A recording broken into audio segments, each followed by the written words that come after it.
أعوذ بالله من الشيطان الرجيم.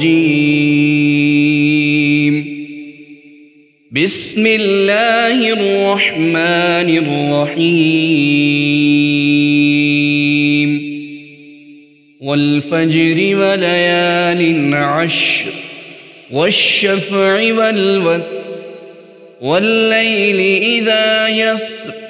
هل في ذلك قسم لذي حجر ألم تر كيف فعل ربك بعاد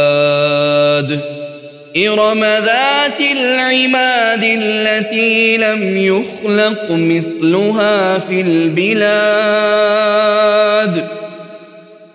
وثمود الذين جابوا الصخر بالواد وفرعون ذي الأوتاد الذين طغوا في البلاد فأكثروا فيها الفساد فصب عليهم ربك سوط عذاب إن ربك لبالمرصاد فأما الإنسان إذا ما ابتلاه ربه فأكرمه ونعمه فيقول ربي أكرمن وأما إذا ما ابتلاه فقدر عليه رزقه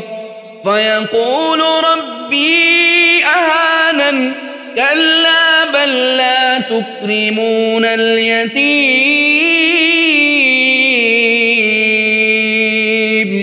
ولا تحاضون على طعام المسكين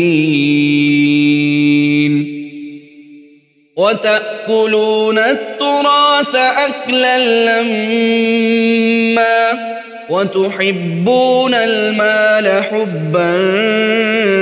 جما كلا إذا دكت الأرض دكا دكا وجاء ربك والملك صفا